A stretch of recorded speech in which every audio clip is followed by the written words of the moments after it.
ஆதிமூலம் கடலூர் தென்னார்காடு மாவட்டம் ஒருங்கிணைந்த மாவட்டம் ஒன்றிய கழக கீரப்பாளையம் ஒன்றிய கழக செயலாளர்.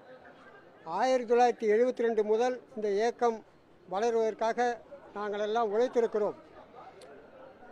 1972 3 முறை புரட்சித் தலைவர் இந்த ஆட்சியை பிடித்து மக்களுக்காக நல்லது செய்தார், கட்சிக்காரர்களுக்கும் நல்லது செய்தார்.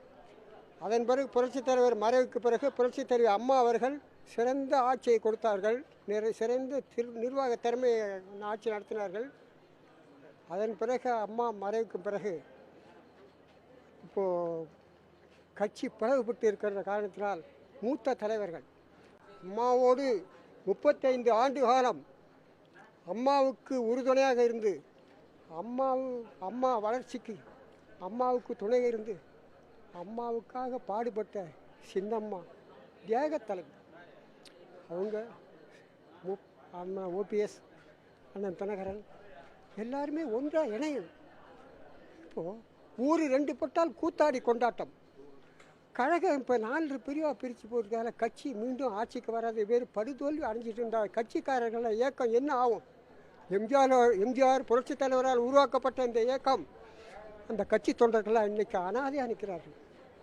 ஏன் ஒரு பொதுச் செயலாளர் ஒரு முதலமைச்சராக வரணும்னு ஆசைப்படக்கூடியவரும் எல்லாத்தையும் அரவணைச்சி பாராளுமன்ற தேர்தலெல்லாம் நமக்கு பாடம் போட்டினார்களே மக்கள், திரும்ப சட்டமன்ற தேர்தலாக நம்ம ஆட்சியை பிடிக்கணுமே, எம்ஜிஆர் ஆட்சி தொடரணும், அம்மா ஆட்சி தொடரணும். அந்த காரணம் பொதுச் செயலாளருக்கு மனம் வரல. அதனால தான் அண்ணன் செங்கோட்டையன் அவர்கள் சிறப்பான கருத்தை சொல்லியிருக்கிறார்கள். இயக்கம் வளர வேண்டும், இயக்கம் அழியக்கூடாது, மீண்டும் அதிமுக ஆட்சிக்கு வர வேண்டும். புரட்சித் தலைவர் ஆட்சியை கொண்டு வந்து இந்த நாட்டு மக்களுக்காகவும் கட்சிக்காகவும் அரும்பாடுபட்டு கட்சியை வளர்த்தார்.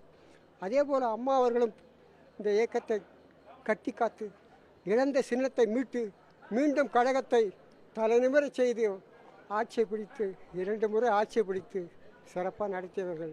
இன்றைக்கி மக்கள் அனாதையாக நிற்கிறாங்க. கட்சிக்காரங்கள்லாம் அனைவரும் ஒன்றிணைந்து அண்ணன் செங்கோட்டையன் சொன்ன கருத்து தமிழகம் அல்ல, உலக மக்கள், உலகத்தில் உள்ள எல்லா தமிழர்களுக்கும் ஏற்ற கருத்தை அவர் சொல்லியிருக்கிறார்.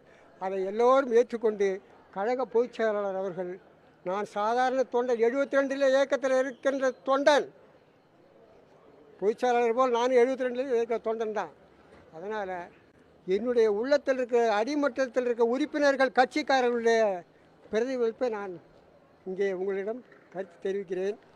அதனால் வருகின்ற 2026 பொதுத் தேர்தலில் அனைவரும் ஒன்று சேர்ந்தால் ஆட்சியை பிடிக்கலாம் என்பது என்னுடைய கருத்து.